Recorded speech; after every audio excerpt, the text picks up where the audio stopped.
Vamos a hablar de historia, vamos a hablar con el doctor Gabriel Di Meglio, el columnista especial que tiene Científicos Industria Argentina y a quien consultamos cuando queremos hacer una revisión de lo que fue sucediendo en la historia argentina, en general en la historia.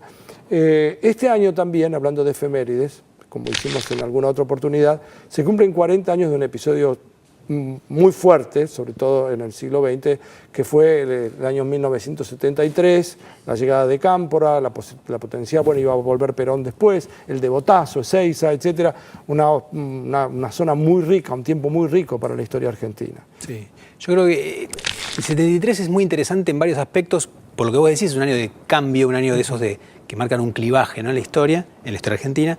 Además, es un momento que hoy en día tiene mucha referencialidad, ¿no? En general para la clase política actual, que era joven en esa época, no solo para, por ejemplo, el kirchnerismo, porque tanto Néstor Kirchner como Cristina Fernández todo el tiempo hacen referencia al 73, o la agrupación juvenil kirchnerista es la Cámpora en alusión a ese momento, sino incluso políticos de la oposición también lo tienen como una referencia clave porque todos ellos eran jóvenes en ese momento y es un momento de formación muy fuerte y para los que la vivieron dejó una marca indeleble, ¿no?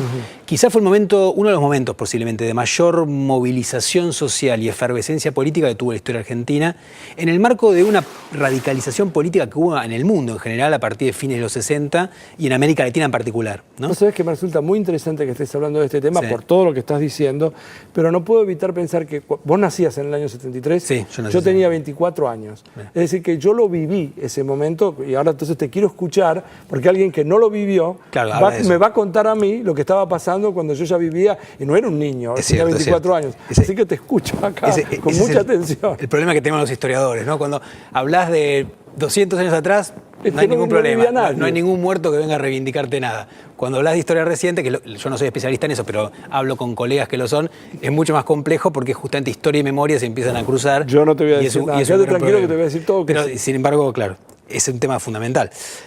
A ver, lo que me parece interesante de ese momento es justamente cómo se pasó para mucha gente de un año de grandes esperanzas de transformaciones profundas a un desencanto grande, ¿no? Y eso tiene que ver con esos momentos en Argentina en el cual el tiempo parece acelerarse. Eso es lo que es el 73, ¿no?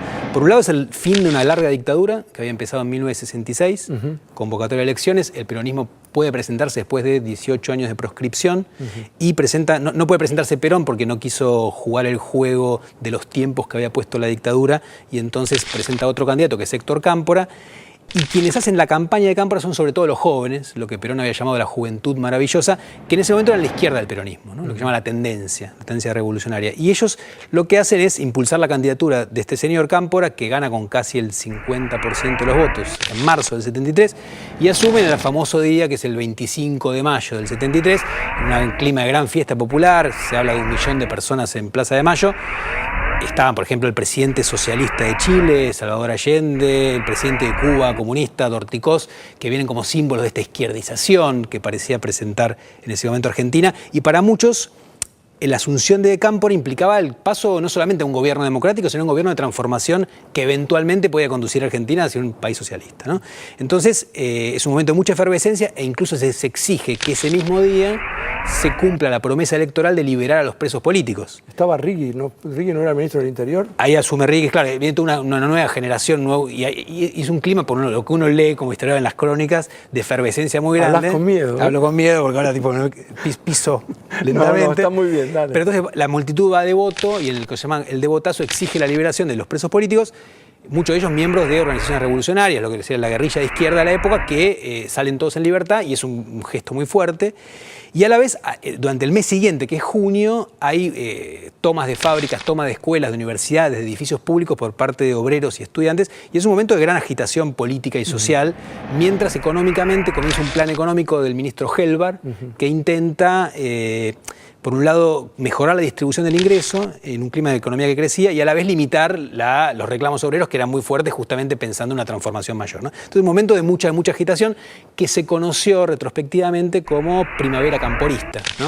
Y sin embargo, bueno, como muchas primaveras, duró muy poco y enseguida iba a haber un cambio, pero eso te lo cuento después del corte. Gabriel Di Meglio va a seguir hablando de estos 40 años de que se conmemoran el año 2013, sobre lo que sucedió cuando asume el doctor Héctor Cámpora. Nosotros seguimos en Científicos Industria Argentina.